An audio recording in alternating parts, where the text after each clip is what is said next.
ಹೇಳಿ ಏನಾರು ಕೇಳಾಗಿದೆ. ವರ್ಷಗಳ ಕನಸು ಇಲ್ಲಿನ ಸೇತುವೆ ನಾಳೆ ಉದ್ಘಾಟನೆ ಆಗ್ತಾ ಇದೆ. ನಾನೇ ಅದಕ್ಕೆ ಶಂಕುಸ್ಥಾಪನೆ ಮಾಡಿದ್ದು. ಅದು ನನ್ನ ಕೈನಿಂದಲೇ ಉದ್ಘಾಟನೆ ಆಗ್ತಾ ಇರ್ತಕ್ಕಂಥದ್ದು ಭಾಳ ಸಂತೋಷದ ವಿಚಾರ. ಭಾಳ ದಿನಗಳಿಂದ ಬೇಡಿಕೆ ಇದ್ದಂಥದ್ದು. ಅದನ್ನು ಶ್ರೀನಿವಾಸ್, ನಮ್ಮ ಸರೋವರ ಶ್ರೀನಿವಾಸ್ ಅದನ್ನು ಮಂಜೂರು ಮಾಡಿಸಿದ್ದು ಸರ್ಕಾರ ಕೇಳಿ ನಾನೇ ಆಗ ಮುಖ್ಯಮಂತ್ರಿ ಆಗಿರುವಾಗ ಮಾಡಿದೆ. ಮತ್ತು ಈಗ ಮುಖ್ಯಮಂತ್ರಿ ಆಗಿರುವಾಗ ನಾನು ಉದ್ಘಾಟನೆ ಮಾಡ್ತಾಯಿದ್ದೆ. BJP ಅವ್ರ ಕಾಲದಲ್ಲಿ ಅದು ವಿಳಂಬ ಆಗೋಯ್ತು, ಏನೂ ಆಗಲಿಲ್ಲ.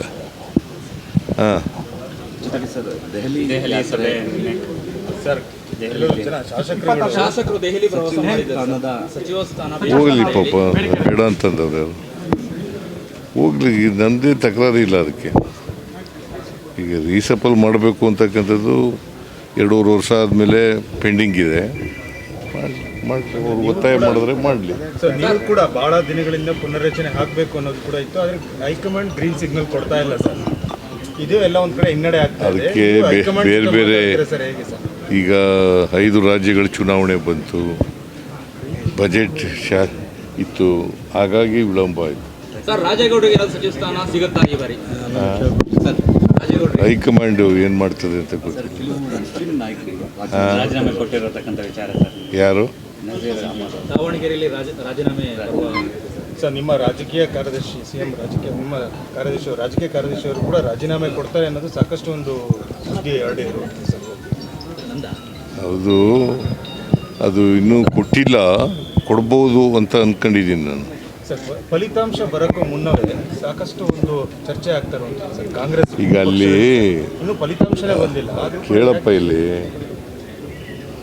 ಹೈಕಮಾಂಡ್ನಿಂದ ಸೆಕ್ರೆಟರಿ ಇನ್ಚಾರ್ಜ್ ಇದ್ದರು. ಅಲ್ಲಿ was in charge of the Davanagere by election. ಅವರು ರಿಪೋರ್ಟ್ ಮೇಲೆ ಕ್ರಮ ತಗೋತಾ ಇದ್ದಾರೆ. ಅಂದರೆ ಕಾಂಗ್ರೆಸ್ ಪಕ್ಷ ಅಂದರೆ ಫಲಿತಾಂಶ ಬರೋಕ್ಕೂ ಮುನ್ನವೇ ಸೋಲನ್ನು ಒಪ್ಕೊಂತ ಇದೆ ಸರ್. ಸೋಲು ಎಲ್ಲ ಒಪ್ಕೊಂಡಿದ್ದೀವಿ, ಗೆಲ್ಲೋದು ನಾವೇ. ಆದರೂ ಇವೆಲ್ಲ ತಲೆದಂಡ ಎಲ್ಲ ಆಗ್ತಿದೆಯಲ್ಲ ಸರ್. ತಲೆದಂಡ ಆದರೂ ಸೋಲ್ತೀವಿ ಅಂತಲ್ಲ ನೀನು ಹೇಳೋದು. ನಿನ್ನ ಪ್ರಕಾರ ಯಾರು ಸೋಲ್ತೀವಿ ಅಂತ ಯಾರು ಹೇಳಿದವರು? ನಿಮ್ಮ ಪಕ್ಷದ ನಮ್ಮ ಅಭ್ಯರ್ಥಿಯ ಸೋಲಿಗೆ ಕೆಲವು ವರಿಷ್ಠ ನಾಯಕರು ಕಾರಣ ಅಂತ ಹೇಳಿದ್ದಾರೆ. ಯಾರು? ಸಲೀಂ ಅಹಮದ್ ಹೇಳಿದಾರಲ್ಲ ಸರ್. ಹಂಗೆ ಹೇಳುತ್ತೆ, ಆ ಥರ ಹೇಳಿಲ್ಲ. ನಮ್ಮವರೇ ಆಂಟಿ ಪಾರ್ಟಿ ಆ್ಯಕ್ಟಿವಿಟೀಸ್ ಮಾಡಿದ್ದಾರೆ ಅಂತ ಹೇಳಿದ್ದಾರೆ ಹೊರತು ನಾವೇ ಸೋಲ್ತೀವಿ ಅಂತ ಏನು ಹೇಳಿಲ್ಲ. ಸೋಲಿಗೆ ಕಾರಣ ಆಂಟಿ ಪಾರ್ಟಿ ಆ್ಯಕ್ಟಿವಿಟೀಸ್ ಅಂತ ಹೇಳಿಲ್ಲ. ನಾವು despite anti party activities we will win. Sir, ಮಲೆನಾಡಲ್ಲಿ ದೊಡ್ಡ ಸಮಸ್ಯೆ ಇರುವಂಥದ್ದು ಸರ್. ಅರಣ್ಯ ಇಲಾಖೆ ಹಕ್ಕುಪತ್ರಗಳಿಗೆ ಅನುಮತಿಯನ್ನು ಕೊಡಲ್ಲ. ಅದೇ ಮಲೆನಾಡು ಭಾಗದಲ್ಲಿ ರೆಸಾರ್ಟ್ಗಳಿಗೆ ಬೇಕಾಬಿಟ್ಟಿಯಾಗಿ ಅನುಮತಿ ಕೊಡುತ್ತೆ. ಮೇಲ್ಭಾಗದಲ್ಲಿ ಈಜು ಕೂಡ ನಿರ್ಮಾಣ ಮಾಡಲಿಕ್ಕೆ ಕೂಡ ಅವಕಾಶ ಕೊಡುತ್ತೆ. ಅಂದರೆ ನೀವು ಶೋಷಿತರ ಪರವಾಗಿದ್ದೀರಾ, ಆದರೆ ಹಕ್ಕುಪತ್ರ ಕೊಡಲಿಕ್ಕೆ ಅರಣ್ಯ ಇಲಾಖೆ ಅನುಮತಿ ಕೊಡಲ್ಲ. ನಾನು ಮೀಟಿಂಗ್ ಮಾಡ್ತೀನಿ ಅದ್ರ ಬಗ್ಗೆ. ಪ್ರವಾಸೋದ್ಯಮ ಈಗ ಚರ್ಚೆಯಲ್ಲಿ ಇರುವಂಥದ್ದು ಸರ್. ಕೇರಳದ ಬಾಲಕಿ ಸಾವನ್ನಪ್ಪಿರುವಂಥದ್ದು ಚಿಕ್ಕಮಗಳೂರಲ್ಲಿ.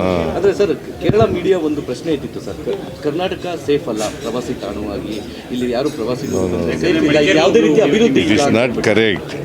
ಈಗ ಹುಡುಗಿ ಬಂದು ಯಾವುದಕ್ಕೆ ಸತ್ತಿದಳು ಅಂತ ಗೊತ್ತಿಲ್ಲ ನನಗೆ, ಅದು ಎಂಕ್ವೈರಿ ಆಗಬೇಕು. ಆದರೆ ಕರ್ನಾಟಕನೇ ಸೇಫ್ ಅಲ್ಲ ಅಂತಕ್ಕಂಥದ್ದು ಸತ್ಯಕ್ಕೆ ದೂರವಾದಂಥ ವಿಚಾರ.